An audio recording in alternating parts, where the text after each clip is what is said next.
कितनी जाओ गोला तुसी 2 वजन है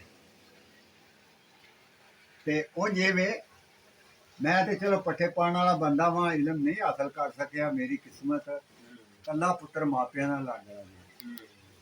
10 किले जमीन है, ਇਹਦੇ ਤੇ ਗੁਜ਼ਰ ਗੁਜ਼ਾਰਾ ਹੁੰਦਾ ਹੈ। 4 ਬੱਚੇ ਨੇ ਉਹ ਬਾਹਰ ਨੇ, ਉਹ ਅਰਬ ਕੰਟਰੀ ਵਿੱਚ ਰਹਿੰਦੇ ਨੇ। ਅੱਛਾ ਅੱਛਾ। ਤੇ ਲੱਕੜੀ ਦਾ ਕੰਮ ਕਰਦੇ ਨੇ। ਅਸੀਂ ਹੈ ਜੱਦੀ ਪੁਸ਼ਤੀ ਲਵਾ ਕੇ ਪਿਓ ਦਾਦੇ ਤੋਂ ਨੂਹ ਅਲੈਹਿਸ ਸਲਾਮ ਵੀ ਪੁੱਛਾਉਣੀ ਚਾਹੁੰਦੇ ਤੇ ਅੱਲਾਹ ਪਾਕ ਤੁਹਾਡੇ ਤੇ ਵੀ ਰਹਿਮਤਾਂ ਕਰੇ ਤੇ ਤੁਹਾਡੀ ਤਾਂ ਖੈਰ ਮੇਰੇ ਤੇ ਵੀ ਕੋਈ ਕਰਮ ਕਰੇ। ਮੈਂ ਤੇ ਗੁਨਾਹਗਾਰ ਹਾਂ।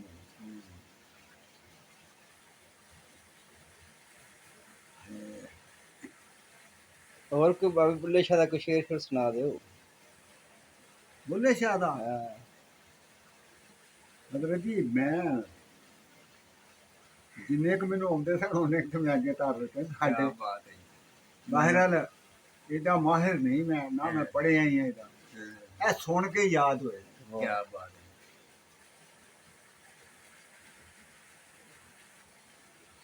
और हजरत अली फरमाते ने कि हर बंदा सो रहा है, हर बंदा सो रहा है। हाँ जे जदों वो जागेगा उदों जदे दुनिया की अख बंद होनी है ना, हकीकत की अख खुलनी है जी मरण तो बाद। उदों बंदे ने जागना है, फिर देखना है कि मैं गधे दे सवार हाँ या खोते दे सवार हाँ, उत्थे पता लगना की है।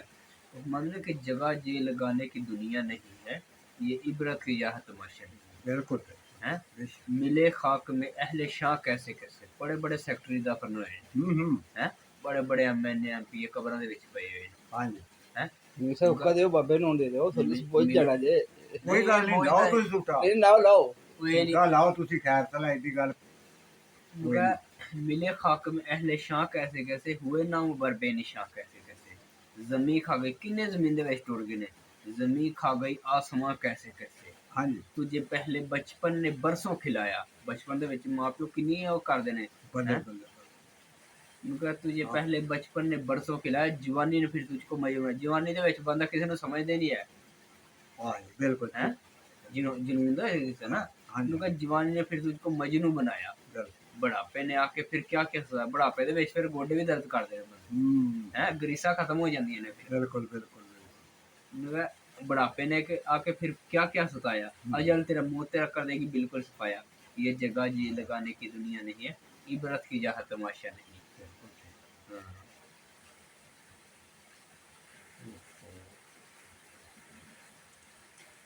हजरत जी ये गल इस तरह ही है, वो किसी तुहाडे जी बंदे दाने ने गल आखी सी।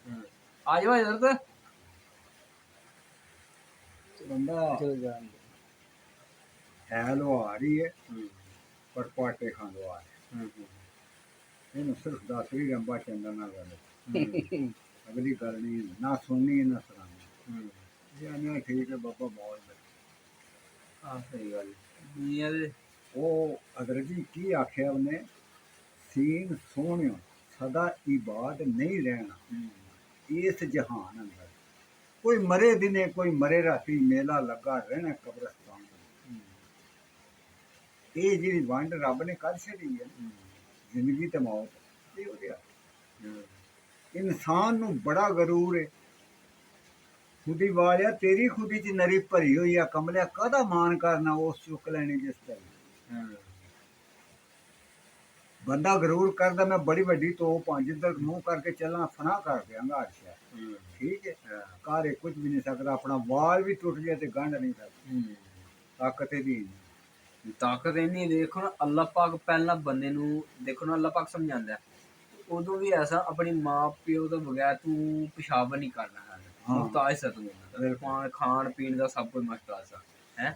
ऐसा ऐसा जवानी दे विच फिर अल्लाह पाक ने तेनू ताकत दी है। ठीक है ना, तू किसी नू समझना है कुछ भी नहीं, बाबे जेहड़े इन्हां नू की पता है वो फिर बाद च अल्लाह पाक फिर बंदे नू आहिस्ता आहिस्ता उस उम्र च लै आंदे ने कि बंदा मुहताज बनदा है, बच्चियां दा मुहताज बन जांदा है कि वही जवान सी जेहड़ा कुछ नहीं समझदा सी, खाड़े दे विच किसे नू समझदा नहीं है सी, मगर बाद च फिर अल्लाह पाक ऐसी ओहदी उम्र लै आंदे ने कि वो चलन तो भी आवाज़दार हो जांदा है जी, चलन तो भी आवाज़दार फिर वो छोटा सहारा बन छोटा सहारा उथे औलाद भी नहीं काम होना। हाँ जी ਜਿਵੇਂ ਕਿ ਇਹ ਦੁਨੀਆ ਤੇ ਫਨਾ ਹੋਣ ਵਾਲੀ ਹੈ, ਬਿਲਕੁਲ ਨਾ ਕੋਈ ਸ਼ੁਰੂ ਤੋਂ ਰਿਹਾ ਹੈ।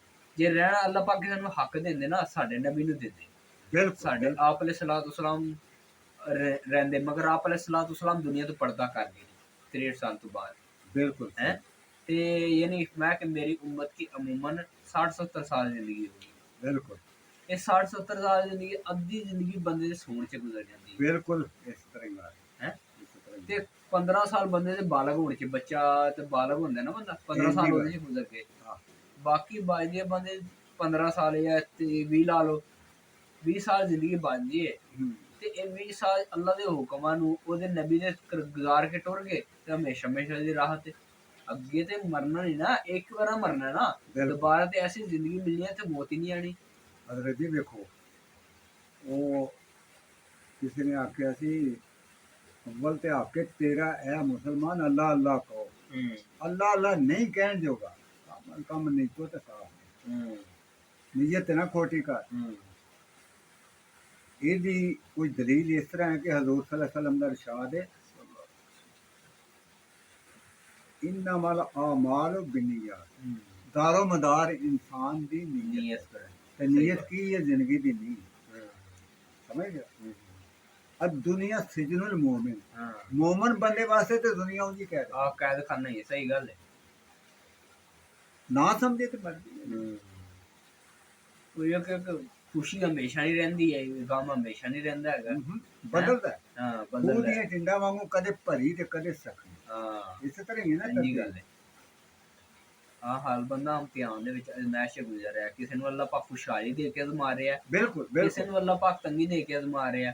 ਹਾਲਾਂਕਿ ਬੰਦਾ ਅਜ਼ਮਾਇਸ਼ ਦੇ ਵਿੱਚ ਹੀ ਹੈ। ਹਾਂਜੀ ਜਿਹਨੂੰ ਅੱਲਾਹ ਪਾਕ ਨੇ ਵੁਸਅਤ ਦਿੱਤੀ ਹੋਈ ਹੈ ਨਾ, ਉਹ ਹਾਂਜੀ। ਆਪਣੀ ਉਹਦੀ ਮਰਜ਼ੀ, ਕੋਈ ਆਪਣੀ ਉਹਦੀ ਅਕਲ ਕੋਈ ਨਹੀਂ ਹੈਗੀ। ਇਹ ਅੱਲਾਹ ਪਾਕ ਦੀ ਅਤਾ ਹੈ, ਜਿਹਨੂੰ ਅੱਲਾਹ ਪਾਕ ਰਹਿਣ ਦੇ ਯਾਰ ਨਾ ਕਰ।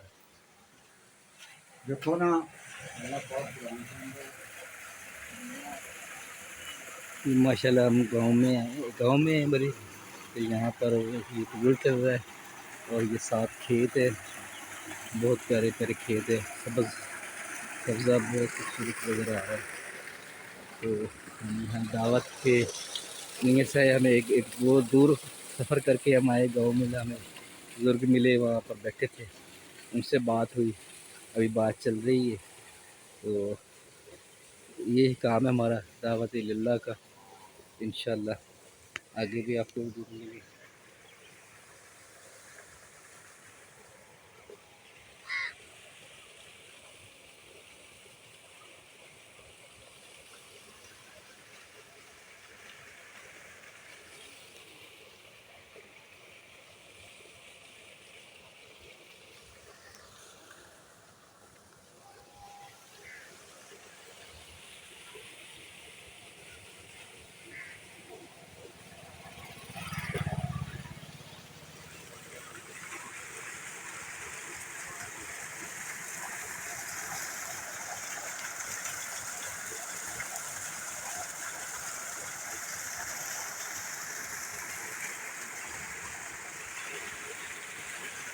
बहुत खूबसूरत माहौल है, यहाँ गांव का माहौल है माशाल्लाह।